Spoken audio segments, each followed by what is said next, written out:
Hello there everybody, this is Drunk Goomba 1645 and welcome to the Dreams section of Let's Play Lost Odyssey.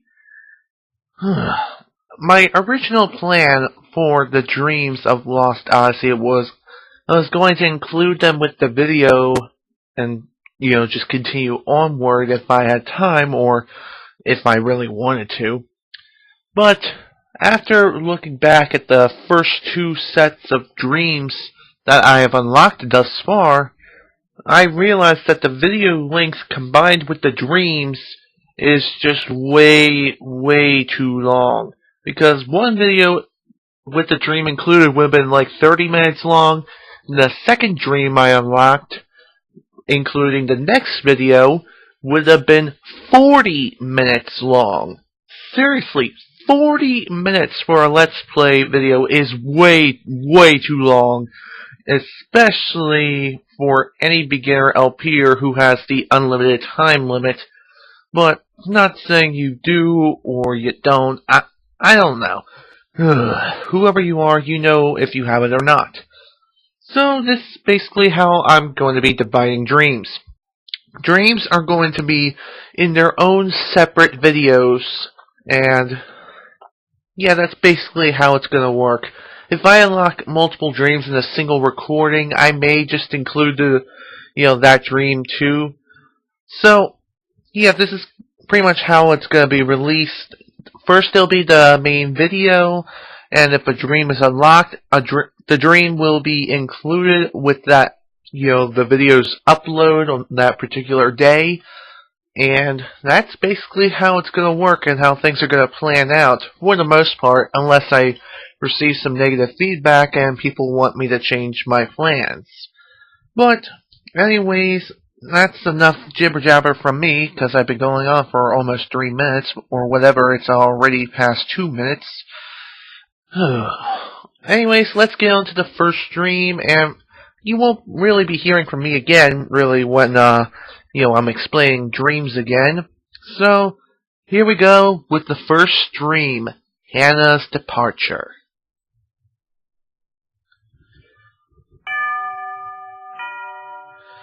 The family members have tears in their eyes when they welcome Kaim back to the inn from his long journey. Thank you so much for coming. He understands the situation immediately. The time for departure is drawing near. This stream is known as Hanna's departure. Too soon. Too soon.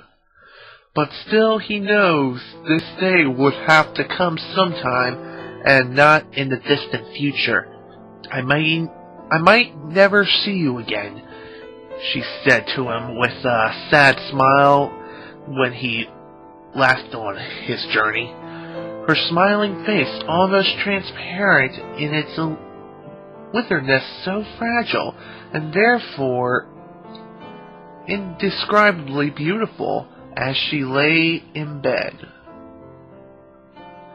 May I see Hanna now? He asked.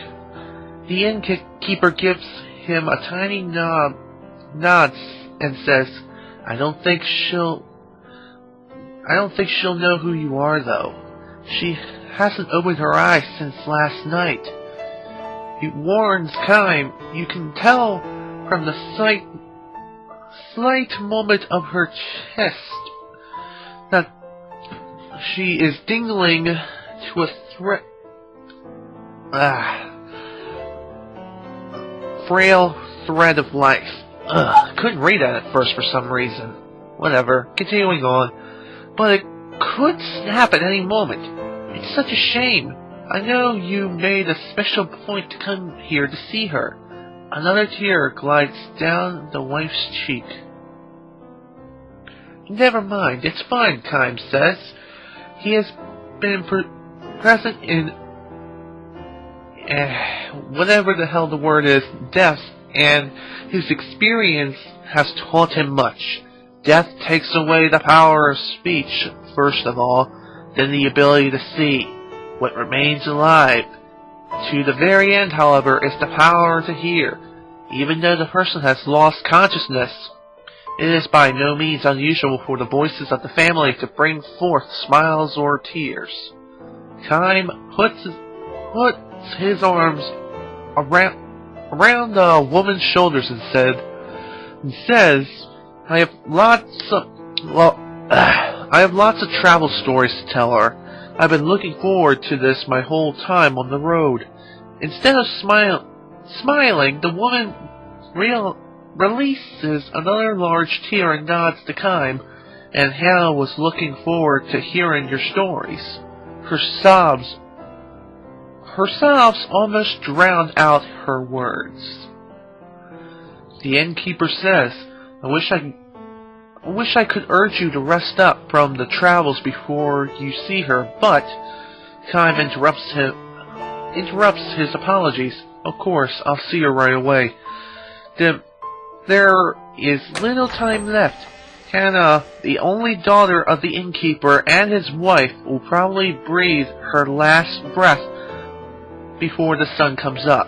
Kaim lowers his pack to the floor and quietly opens the door to Hanna's room. Hanna was frail from birth.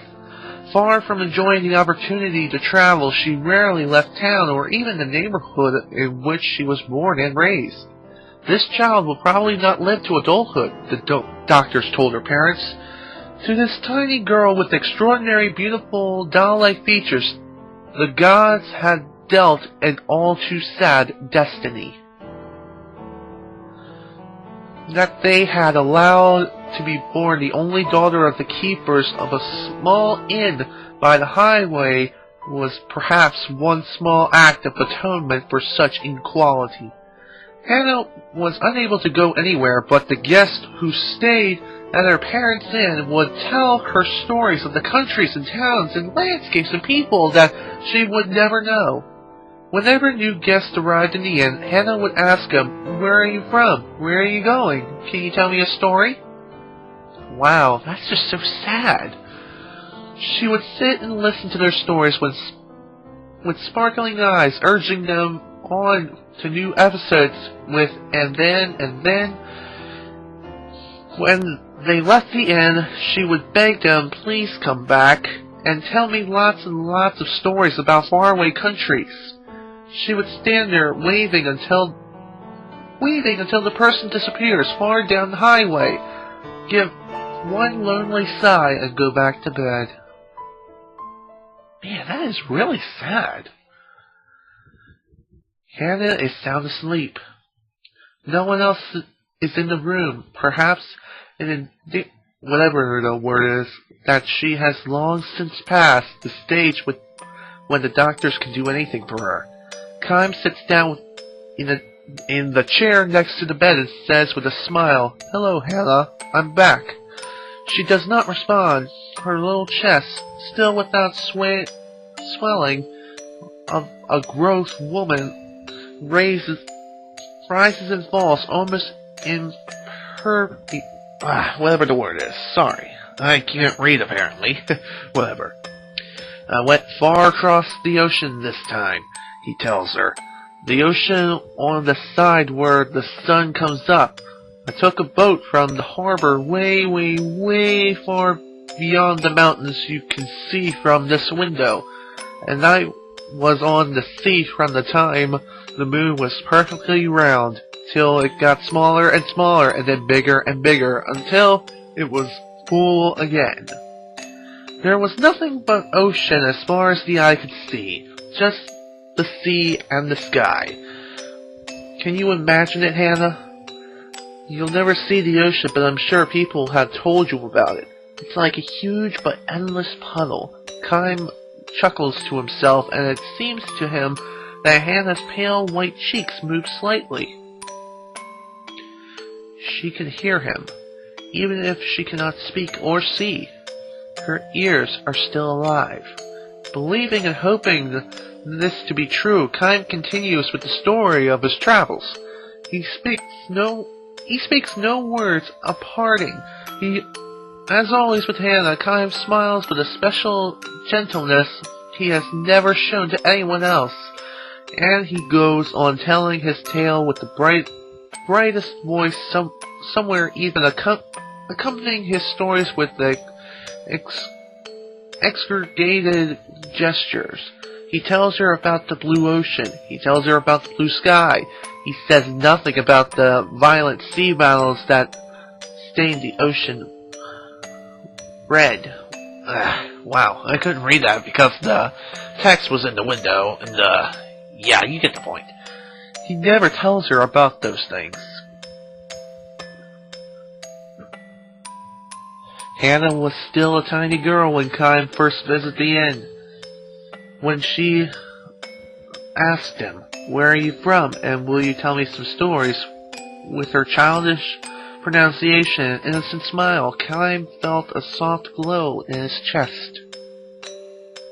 At the time, he was returning from a battle. More precisely, he has ended one battle and was on his way to the next.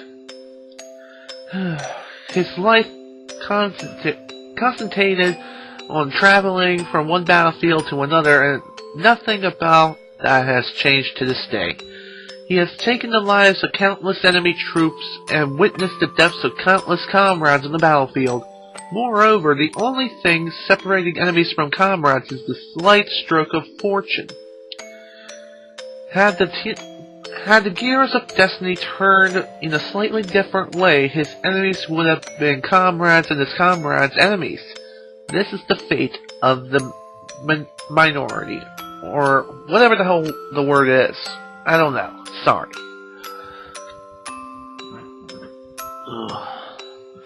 He was spiritually worn down back then and feeling unbearably lonely. As the possessor of eternal life, Kaim has no fear of death, which was periodically why each of the soldiers' faces distorted in fear, and why each face of the man who dies in agony was burned permanently into his brain. Ordinarily, he would spend nights on the road, drinking, immersing himself in an alcoholic's stupor, or pretending to. He was trying to make himself forget the unforgettable. When, however, he saw Hanna smile as she begged him for stories about his long journeys, he felt a far warmer and deeper comfort than he could ever attain from liquor. Wow. He told her many things about a beautiful flower he discovered on the battlefield, about the bewitching beauty of the mist filling the forest night before the final battle, about the marvelous taste of the spring water in the ravine where he and his men had found after a losing battle. Well, it's fled, whatever. About a vast, boundless blue sky he saw after a battle. He never told her anything sad. He kept his mouth shut about the human ugliness and stupidity he witnessed endlessly on the battlefield. He consolidated his position as a mercenary from her, kept silent regarding his reasons for traveling constantly, and spoke only of things that were beautiful, sweet, and lovely. He sees now that he told Hanna only beautiful stories of the road like this, not so much out of concern for her purity, but for his own sake. Staying in the inn where Hanna waited to see him turned out to be one of Kaim's small pleasures in life. Telling her about the memories he brought back from his journeys, he felt some degree in salvation, however slight. 5 years, 10 years, his friendship with the girl continued. Little by little, she neared adulthood, which meant that, as the doctors had predicted, each day brought her that much closer to death. And now, Kaim ends the last travel story he will share with her. He can never see her again, can never tell her stories again.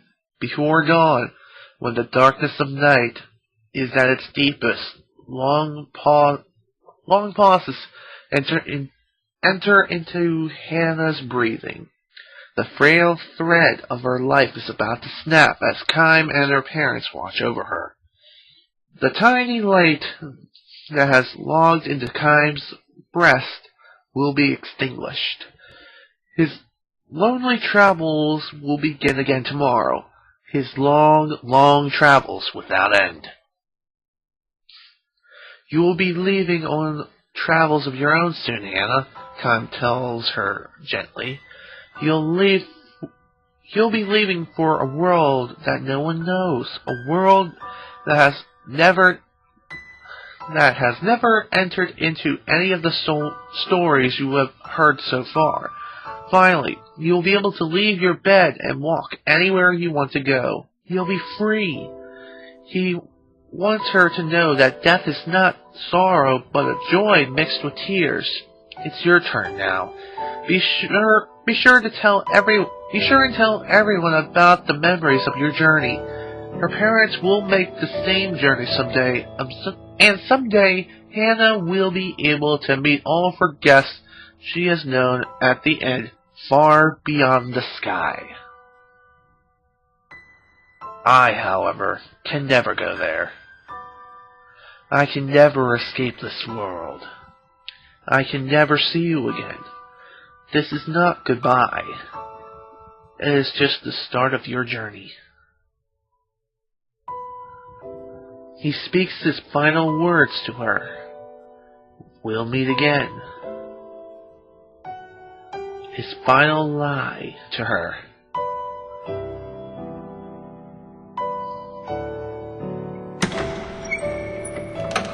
Hanna makes her departure.